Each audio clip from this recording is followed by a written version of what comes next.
आप सभी का स्वागत है आपके अपने चैनल एनसीईआरटी स्टडी का चैनल, जहां पर हम क्लास 6 से लेकर क्लास 12 तक की एनसीईआरटी की सारी सीरीज को समाप्त कर रहे हैं। और उसी क्रम में आज जो है क्लास 6 की हिस्ट्री का चैप्टर नंबर 2 आज शुरू हो रहा है। चलिए आज देखते हैं चैप्टर नंबर 2 क्या है। On the trail of the earliest peoples. मतलब अब हम ये जानेंगे कि किस तरीके से हमारा जो अर्लीस्ट पीपल्स थे वो कैसे रहते थे, क्या रहने का उनका ढंग था, किस तरीके से वो बिहेवियर करते थे, किस तरीके से उनका खान पान था। ये सारी चीज़ें अब हम जानेंगे। चलिए, अच्छा आप लोग कभी कभी ट्रेन से जर्नी करते हैं तो जर्नी के समय आप लोग देखते हैं कि तमाम चीज़ें आपको रास्ते में दिखाई देती होंगी। तो ऐसा ही था। तुषार नाम का कोई लड़का था, ट्रेन से जर्नी कर रहा था और उसने ये देखा कि किनारे बैठा हुआ था सीट पर। तमाम चीज़ें देखा उसने, तो उसके मन में जिज्ञासा हुई कि आखिर ये ट्रेन कब से चल रही है। तो जैसा कि आप जानते हैं कि 1853 से ही भारत में प्रथम रेलगाड़ी 1853 में चली थी, मुंबई से ठाणे।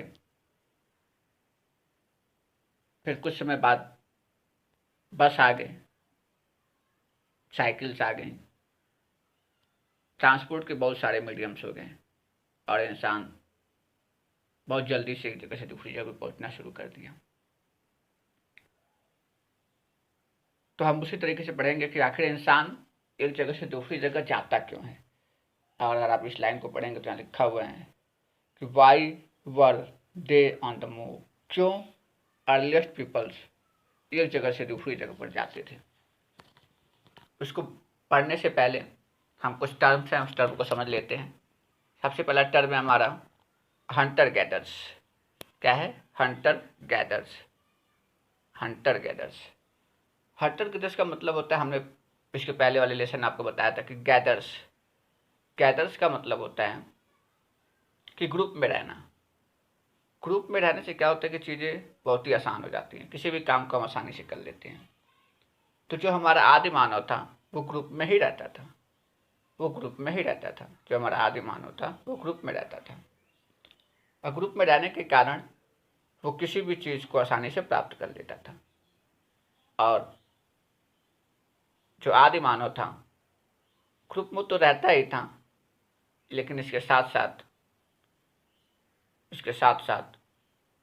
ग्रुप में रहने के साथ साथ वो केवल शिकार ही करता था। उसका मुख्य कार्य क्या था? शिकार करना। शिकार करता था, हंटर।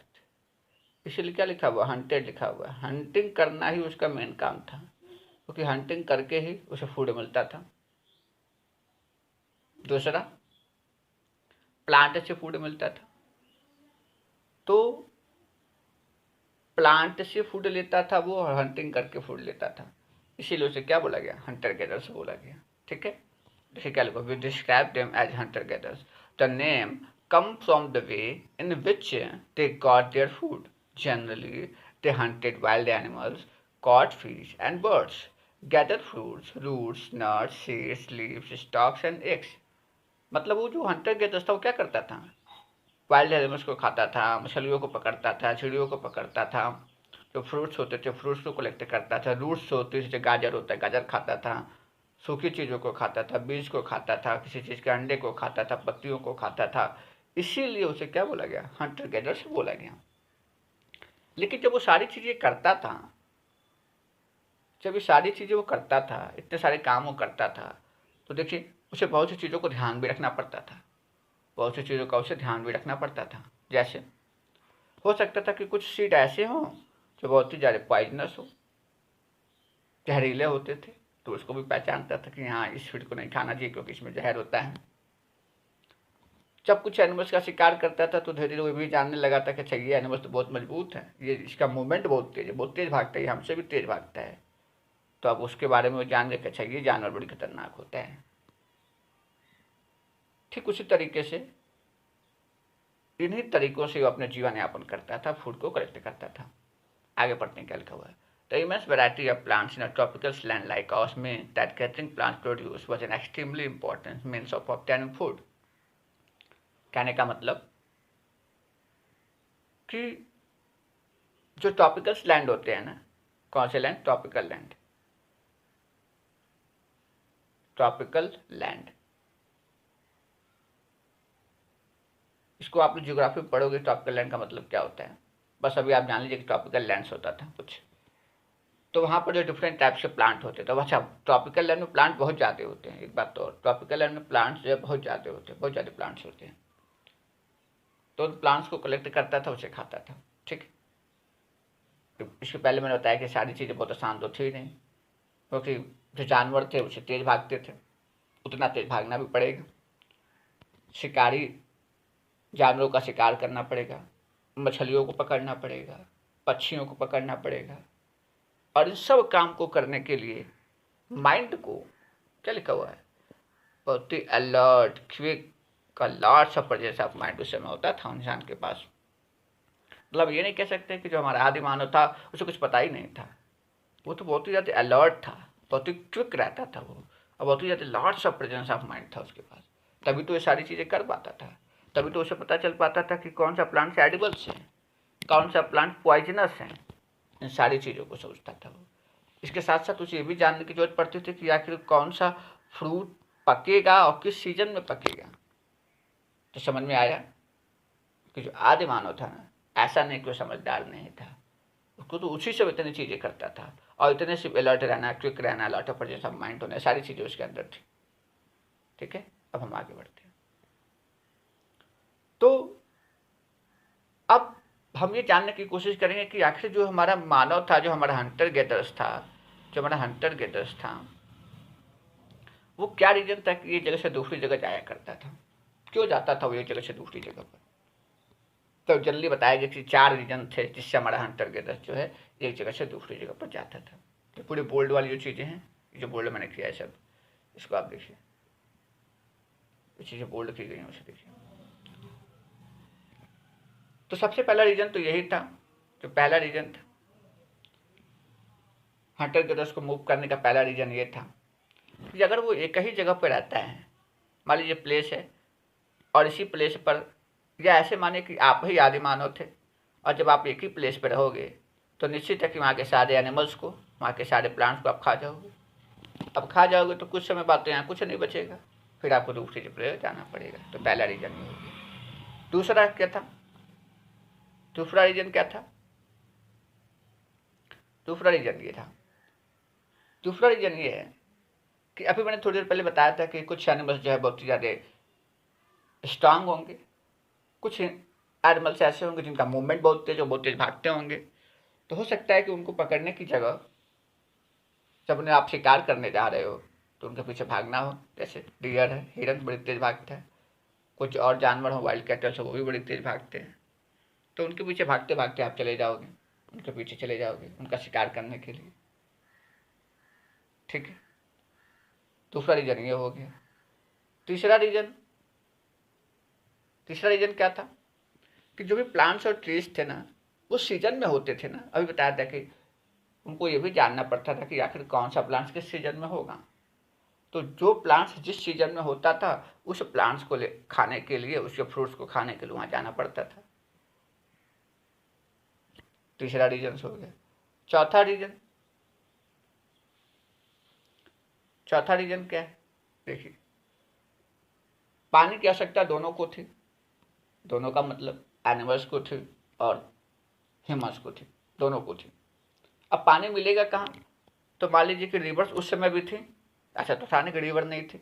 रिवर तो रिवर दो टाइप की होती हैं, एक होता है पैरनियल रिवर्स, एक होता है नॉन पैरनियल। देखिए, पैरनियल रिवर्स, एक है इसी का just opposite non perennial rivers. Perennial river का मतलब जिसमें हमेशा पानी बहता रहता हो, हर साल पानी हो, हमेशा पानी हो। ठीक है। और नॉन पैरनियल का मतलब होता है जिसमें पानी हमेशा नहीं होता है। हमेशा नहीं होता मतलब बारिश जब होती है तभी पानी आता है। जियोग्राफी बेस्ड टर्म को अभी आप बहुत अच्छे से पढ़ेंगे, पैरनियल रिवर्स और नॉन पैरनियल रिवर्स को।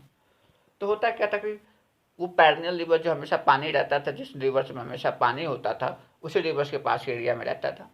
तो चलो वहाँ तो सब कुछ उसे मिल जाता था। लेकिन कुछ रिवर्स ऐसी थी जो नॉन पैरनियल थे, तो वहाँ पर पानी समय एक समय के बाद समाप्त हो जाता था। तो फिर अब उसे दूसरी जगह पर पानी की तलाश में जाना पड़ता था। तो कह सकते हैं कि search of waters, the humans, the ancient humans went to the many places. ठीक है, तो ये मेन 4 रीजन थे जिसके लिए उसे जाना पड़ता था। अब हम ये जानने की कोशिश करेंगे, हमें ये पता चल गया, हमने एक टॉपिक को कवर कर लिया कि पहला टॉपिक था हमारा कि जो हमारा एंशियंट ह्यूमंस था उसको हमने हंटर गैदर्स क्यों बोला। दूसरा हमने ये कवर किया कि जो हंटर गैदर्स थे वो क्यों एक जगह से दूसरी जगह मूव करते थे। अब हम ये जानने की कोशिश करेंगे कि आखिर इनके बारे में हमें पता कैसे चला। तो सिंपल सी बात है, हमने लेसन 1 में ही बताया था कि आर्कियोलॉजिस्ट, मैन्युस्क्रिप्ट इंस्क्रिप्शंस, इन तीनों चीज़ों का बहुत बड़ा रोल होता है हमारी एंशियंट कस्टम्स, ट्रेडिशन, रिलीजन्स को जानने में। तो वही चीज़ यहाँ पर पढ़ेंगे अब हम। देखिए क्या लिखा हुआ है। Archaeologist have found some of the things hunter gathers made and used. It's likely that peoples made and used tools of stone, wood and bone, अब which stone tools have survived best. ठीक है, अब मतलब हम ये जानने की कोशिश करते हैं कि कैसे जो हमारा हंटर गैदर्स जो थे वो किस तरीके से अपने हथियार का प्रयोग करते थे, उनके समय में कौन कौन से हथियार मिले, किस तरह के पत्थरों का उन्होंने प्रयोग किया, और उस पत्थरों से हम उनकी लाइफ स्टाइल को समझने की कोशिश करेंगे। तो देखिए यहाँ चित्र देखिए आप लोग, ABCD करके। जो पहला वाला चित्र है, जो A नंबर का चित्र है, ये चित्र, ठीक है, ये अर्लीस्ट स्टोन टूल्स है। जो B नंबर का चित्र है, ये लगभग जो है 7000 ईयर्स पहले शायद पत्थर देखने को मिले थे। जो C नंबर का है, ये बहुत बाद का है, सॉरी ये C नहीं है, ठीक है, ये C नंबर का बहुत ही बाद का ये पत्थर है। तो जो D नंबर है, ये 10,000 साल पहले मिला था हमें। और जो E नंबर का है, ये जल्दी हमारे नेचुरल पीबल्स, पीबल्स का मतलब होता है छोटे छोटे पत्थर है। ये जल्दी, इसमें कोई कलाकारी नहीं की गई, ऐसा नेचर में पाया ही जाता है। लेकिन इन सब पत्थरों में कुछ एंशिएंट ह्यूमन ने किया, A में, B में, C में, D में किया क्या, मतलब अपनी आवश्यकता के अनुसार इन सबको यूज किया उसने, इन सबको बनाया उसने। ठीक है, पत्थरों को काटा उसने अपनी आवश्यकता के अनुसार। तो देखिए, अगर हम किसी भी को देखें, अगर हम ये वाले चित्र की बात करें, तो देखिए इन सारे चित्रों को अगर हम देखेंगे तो हमें कुछ बातें पता चलेंगी, कुछ स्टोन टूल्स ऐसे हैं जिससे हम आसानी से जो है मीट को, बोन्स को काट सकते हैं, पेड़ की जो छाल होती थी उसको छील सकते हैं, एनिमल्स के स्किन को फाड़ सकते हैं, और जो भी रूट्स थी, जो जड़ें होती हैं, ये गाजर खाते हैं हम लोग, मूली खाते हैं, जड़ है, तो इन जड़ों वाले जो प्लांट्स होते थे उन्हें हम आसानी से निकाल सकते हैं। तो ऐसे पत्थरों का भी यूज करता था वो। और किस काम में करता था, जैसे नुकीले पत्थर का, ये जो बातें मैंने बोली अभी कि बोन्स को निकालने के लिए, बोन्स को काटने के लिए, मीट को काटने के लिए, छालों को काटने के लिए, चमड़ी जानवर के निकालने के लिए, इन सब चीज़ों के नुकीले पत्थर का यूज करता था। बाद में धीरे धीरे जो है वो थोड़ा समझदार हुआ एंशिएंट ह्यूमन, और उसने जो है उस बोन्स और वुड के हत्थे बनाना शुरू कर दिया था, मतलब जो हथियार बनाता था वो। ठीक है, तो जब भी कोई हथियार बनाता तो उसमें जो हैंडल्स लगाता था वह हैंडल जो है बोन्स का बना होता था, या कभी कभी लकड़ियों का बना होता था। ठीक है, तो सियाने का मतलब, अगर हम एक स्प्रेड बनाते हैं, भाला तैयार करते हैं, स्प्रेड बोलते हैं, तो देखो आगे कैसा नुकीला है, बाद में पीछे लकड़ी लगी रहती थी। तो ऐसा वो सोच लिया था उसी समय से, एंशिएंट ह्यूमन इस चीज़ को उसी समय सोच लिया था। तो इस तरीके की चीज़ों को बनाकर वो शिकार करने लगा। फिर उसके बाद जो है लकड़ियों को काटता था, लकड़ियों को काटने के लिए स्पेशल पत्थरों को तैयार किया, और कुछ ऐसे पत्थर होते थे जिनसे आग फैलाने में भी काम आया करते थे। वैसे भी कहा जाता है कि दो पत्थरों के रगड़ने से आपस में अग्नि प्रज्वलित होती है। ठीक है, अब देखिए चित्र को देखेंगे, अगर आप इन दोनों चित्रों को देखिए तो ये ऐसा पत्थर है, इतना नुकीला पत्थर है, और इस नुकीले पत्थर से क्या कर रहा है, रूट्स को खोद ले रहा है, रूट्स को खोद लिया है, जड़ों को निकाल लेता था। दूसरे चित्र में देखेंगे तो इसी से वो सिलाई भी कर लेता था। ऐसे नुकीले नुकीले पत्थर, देखिए ध्यान से देखिए, नुकीला पत्थर है और कपड़े को सिल लेता था। एनिमल स्किन को सिल लेता था, क्योंकि कपड़े तो उसमें पहनता नहीं था वो। तो वास्तव में उस समय का जो एंशिएंट ह्यूमंस था ना, वो बहुत ही, कहते हैं कि वो कुछ नहीं जानता था, तो ऐसा नहीं था। अपने परिस्थितियों के अनुसार वो उस समय की कंडीशंस को बहुत अच्छे से समझता था। तो आज जो है, ठीक है, अभी मैप देखेंगे। अच्छा, मैप देखने से पहले जो है मैं आपको एक चीज़ बता दूं कि मैप में जितने भी प्लेसेस दिए हैं, ठीक ना, इन प्लेसेस पर क्या हुआ, तो इसमें टर्म आएगा साइट्स।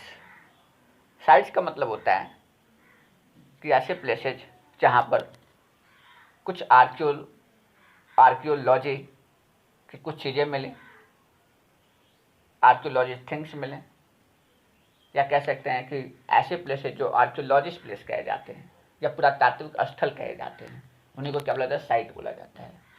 कहने का मतलब कि जहाँ पर पुराने पत्थर, पुराने बर्तन, पुराने हथियार, पुराने आभूषण मिलते हैं और उनसे हमें जानने की कोशिश करते हैं कि हमारे एंशिएंट ह्यूमंस किस तरीके से रहता था, उसके ट्रेडिशंस को, उसके कल्चर को, उसके सोशल सिस्टम्स को हम जानते हैं। तो जो प्लेस है ना, वही साइट्स कहलाता है। तो यहाँ पे बहुत सारे प्लेस साइट्स दिए गए हैं, एक बार देख लेते हैं सारे साइट्सों को। जैसे बुर्जहोम है, बुर्जहोम जम्मू कश्मीर की तरफ। तो यहाँ पर तो ये देखा गया था कि जो मानव की कब्रें थीं उसमें कुत्ते को साथ में दफनाया गया था। डॉग प्लस मानव की कब्र बुर्जहोम में पाई गई। उसी तरीके से जो भीमबेटका है मध्य प्रदेश में, वहाँ पर जो है शैल चित्र पाए गए। आगे पढ़ेंगे शैल चित्र। शैल चित्र का मतलब जो है पत्थर होते थे, बड़े बड़े पहाड़ होते थे, चट्टानें होती थी, उस पर चित्र बने होते थे।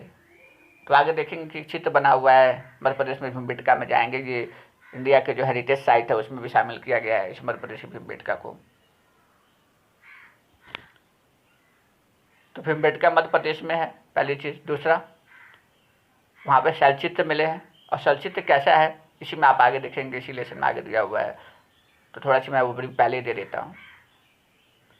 एक इंसान है और एक जानवर भाग रहा है और उसके पीछे पकड़ रहा है उसको।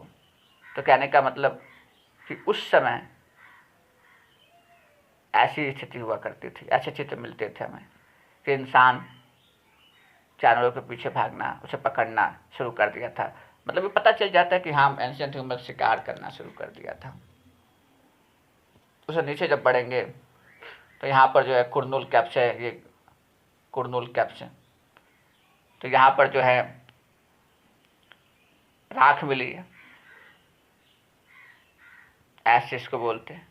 मतलब लग रहा था कि अभी जो है चीज़ों को जला के खाना भी शुरू कर दिया होगा। एक छोटी सी बात एंशिएंट ह्यूमंस के बारे में कही जाती है कि जब उसने मांस को पहले तो कच्चे खा लेता था क्योंकि उसे कुछ जानकारी नहीं थी, लेकिन उसने समुद्र में जब धोया तो उसे समुद्र का पानी खारा होता है, उस खारे से वो पानी वो जो मांस है जब धुला तो थोड़ा सा नमकीन लगा। तो उसे बात समझ में आया कि अच्छा, चीज़ें नमकीन भी खारा, और उसे अच्छा लगा। तो समझ लगा चीज़ों को पकाने के बाद धुल कैसे खा लेना चाहिए। कभी हुआ ऐसा कि जंगलों में आग लग गई, लकड़ियों के टकराने से उसके दिमाग में बात आ गई कि अच्छा, पत्थरों को टकरा देंगे तो आग जल जाएगी। तो कहने का मतलब एंशिएंट ह्यूमन धीरे धीरे चीज़ों को सीख रहा था। मतलब वो कह सकते हैं ना, कुछ डेवलपिंग पोजीशन में था। ठीक है, तो यहाँ पर सारी साइटें दे रखे, पैलियोलिथिक साइट, नियोलिथिक, मेगालिथिक, ये सब पढ़ेंगे आगे, अभी मिलेगा। ठीक है, और देख लीजिए ये हुनसंगी है, हुनसंगी जगह, हुनसंगी, यहाँ पर जो है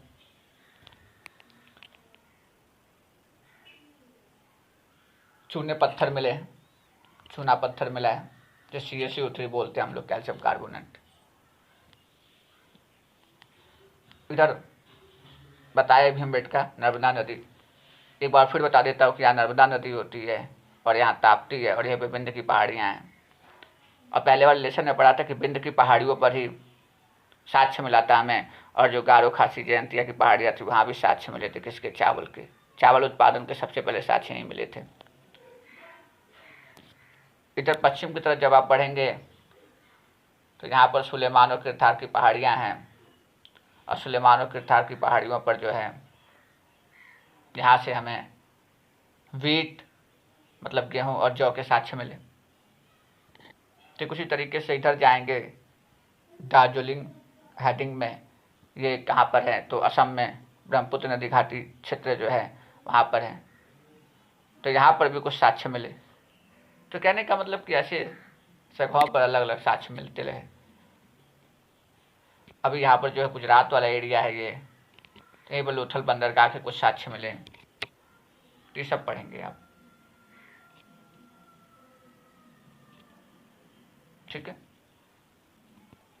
मैप में थोड़ा सा आप देख ही लीजिए कि इधर इंडिया के जो है बे ऑफ बंगाल,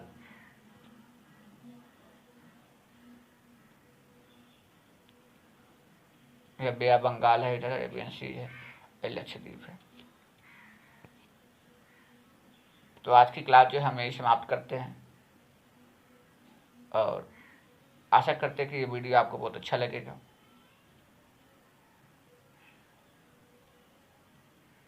और आपको कुछ न कुछ जानकारी अवश्य मिली होगी। इसके आगे का लेक्चर जो है कल अपलोड कर दिया जाएगा, उसको आप लोग आसानी से देख लीजिएगा। और मैं आप लोगों से एक और बात कहना चाहता था कि कल का जो वीडियो मैंने डाला था वो सही से यूट्यूब पर नहीं पढ़ पाया है, तो इसके लिए माफ़ी चाहता हूँ। मैं फिर प्रयास कर रहा हूँ कि अच्छे से अच्छा वीडियो आप लोग को देने की कोशिश करूँ।